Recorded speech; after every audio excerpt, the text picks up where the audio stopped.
Welcome back to another video. मैं Rahul, car intro में आप लोगों का स्वागत है। तो आइए फ्रेंड्स, आज हम जिस टॉपिक पर बात करने जा रहे हैं वो है सीएनजी के एडवांटेजेस एंड डिसएडवांटेजेस।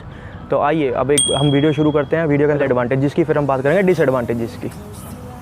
सो आइए फ्रेंड्स, आज हम बात करते हैं पहले एडवांटेजेस की। तो जो गाड़ी में जो सीएनजी किट के जो हम अगर गाड़ी के अंदर सीएनजी लगवाते हैं तो उसमें एडवांटेजेस क्या क्या हैं। अगर हम गाड़ी के अंदर सीएनजी लगवाते हैं या हम सीएनजी फिटेड कंपनी से कार लेते हैं तो उसके अंदर हमें क्या फ़ायदा होता है। उसमें हमें सबसे पहला फ़ायदा होता है जो माइलेज है वो इंक्रीज़ हो जाता है। ठीक है, जैसे कि हम बात करते हैं माइलेज की, पेट्रोल की और डीजल की, तो उससे हमें ज़्यादा इंक्रीज़ मिलता है सीएनजी का माइलेज।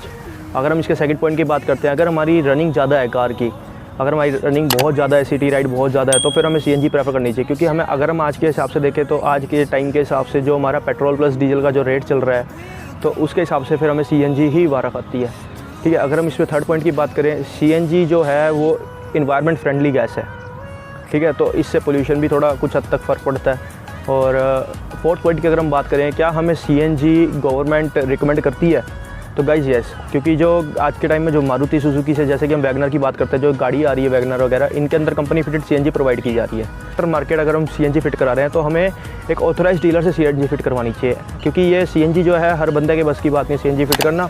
और सीएनजी का जो टैंक आता है गाड़ी के अंदर वो 12 किलो से लेकर 14 किलो के अंदर तक का टैंक आता है। ठीक है, जिसके अंदर फिल की जाती है सीएनजी। और गाइज अगर हम बात करें जो सीएनजी की जो रनिंग कॉस्ट है, तो सीएनजी की रनिंग कॉस्ट बहुत ज़्यादा लो है as compare to petrol and diesel. तो आइए अब हम एक बार इसके डिसएडवांटेजेस की बात करते हैं कि सीएनजी का डिसएडवांटेजेस क्या क्या है। ठीक है गाइस, जो सीएनजी का पहला डिसएडवांटेज है उससे आपका जो गाड़ी का बूट स्पेस होता है वो बिल्कुल ख़त्म हो जाता है। गाड़ी में बिल्कुल भी बूट स्पेस नहीं रहता। ठीक है, और अगर हम इसके सेकंड डिसएडवांटेज की बात करें कि इसके अंदर लीकेज प्रॉब्लम भी हो सकती है। मैं रिकमेंड नहीं करता कि आप लोग सीएनजी लगवाओ। और अगर हम इसके थर्ड पॉइंट की बात करें, सो गाइज अगर हम इसके थर्ड पॉइंट की बात करें तो थर्ड पॉइंट में क्या होता है गाइज, अगर हम देखा जाए, अगर हम लोग गाड़ी के अंदर सीएनजी फिट करा रहे हैं आफ्टर मार्केट तो हमें ऑथराइज डीलर से सीएनजी फिट करवानी चाहिए। क्यों?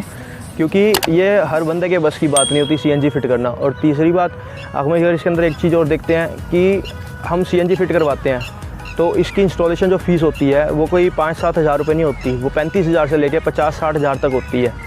ठीक है गाइस, अब हम इसके नेक्स्ट डिसएडवांटेज पॉइंट की बात करते हैं। सो गाइस अगर हम इसके डिसएडवांटेजेस में और बात करें तो इसमें क्या होता है कि अगर हम आफ्टर मार्केट सीएनजी फिट करवा रहे हैं तो हमें इस चीज़ के अंदर हमें एक बात का बहुत ध्यान रखना होता है कि अगर हम आफ्टर मार्केट सीएनजी फिट करवा रहे हैं तो हमें अपनी आरसी के अंदर सीएनजी के अंदर अपडेट करवाना पड़ता है, आरसी के अंदर सीएनजी चढ़वानी पड़ती है। ठीक है, और अगर हम इसके अलावा बात करें तो उसमें क्या होता है, अगर हम जैसे सीएनजी फिट करवा लेते हैं तो इसमें हमें आफ्टर सीएनजी के बाद जब हम गाड़ी चलाते हैं तो इसमें क्या होता है, जब गाड़ी की पिकअप एंड परफॉर्मेंस में हमें ड्रॉप देखने को मिलता है। क्योंकि जब पहले तो आप पेट्रोल से गाड़ी चला रहे हो तो अगर आप, क्योंकि पहली बात तो ये जो सीएनजी फिट होती है ये डीजल कार्स में नहीं होती, सिर्फ पेट्रोल कार्स में होती है। तो जब आप पहले पेट्रोल से गाड़ी चलाते हो तो जो गाड़ी का पिकअप होता है वो बहुत ज़्यादा होता है। और उसका जब आप सीएनजी फिट करवा लेते हो तो जब आप गाड़ी के अंदर जब गाड़ी को उठाते हो चलाते वक्त तो उस टाइम पे जब गाड़ी का पिकअप होता है ना वो बहुत ज़्यादा डाउन हो जाता है। ठीक है, अगर तो नया ड्राइवर है तो उसे कुछ नहीं पता होगा कि उसको इतना फ़र्क पता नहीं लगेगा। अगर कोई पुराना ड्राइवर है तो उसे में भी फ़र्क पता। सो फ्रेंड्स, अगर हम जैसे देखते हैं कि सीएनजी आफ्टर सीएनजी इंस्टॉलेशन के बाद हमें 10 से 15% सीएनजी पिकअप के अंदर भी फ़र्क देखने को मिलता है। ठीक है, और उसके बाद हमें इंजन वियर एंड टीयर का भी डर लगा रहता है। क्यों? क्योंकि अकॉर्डिंग टू पेट्रोल इंजन अगर हम देखते हैं तो जो पेट्रोल इंजन का जो बर्निंग टेम्परेचर होता है वो सीएनजी से बहुत कम होता है। क्योंकि जो सीएनजी का बर्निंग टेम्परेचर होता है बहुत ज़्यादा हाई होता है। तो इस करके हमें इंजन वियर एंड टीयर का भी डर लगा रहता है। गाड़ी के अंदर सीएनजी फिट करवाता हूँ तो उसके बाद फ्रेंड्स मेरे को गाड़ी का टाइम टू टाइम चेकअप कराना पड़ता है। मतलब कैसे कि जैसे अगर मैंने गाड़ी के अंदर सीएनजी फिट करवा ली तो उसके बाद क्या होता है कि जो गाड़ी की सर्विस 10,000 किलोमीटर्स पे होती है ना वो मेरे को 7 या 8 हज़ार के अंदर चेक करानी पड़ेगी।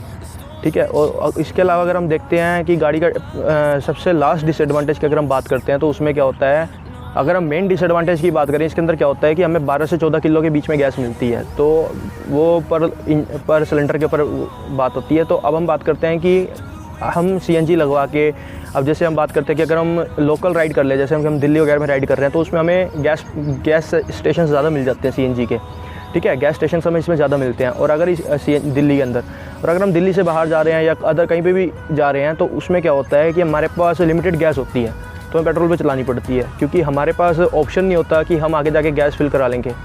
ठीक है, बहुत रेयर होते हैं कि अदर सिटीज़ में हमें जाके सीएनजी गैस स्टेशंस मिल जाएं या कुछ हो जाए। तो मैं नाम नहीं लूँगा कि हमें कौन कौन सी जगहों पे सीएनजी के गैस स्टेशंस नहीं मिलते या मिलते हैं। अगर हम फ्रेंड्स अगर हम लास्ट टॉपिक की बात करें ना डिसएडवांटेज के ऊपर, लास्ट पॉइंट के ऊपर, अगर हम लास्ट पॉइंट की ओर बात करें डिसएडवांटेज के अंदर तो उसमें मेन क्या होता है कि हमें सीएनजी फिल करवाने के लिए ना घंटों लाइन में लगना पड़ता है। मेन वहाँ पे वो होता है कि अगर हमें इमरजेंसी है तो फिर हमें प्रॉब्लम हो जाती है। ठीक है, ये मेन। और अगर आप लोगों को मेरी वीडियो पसंद आई हो तो इसे लाइक कीजिए, शेयर कीजिए, कमेंट कीजिए और मेरे चैनल को सब्सक्राइब कीजिए। Thank you.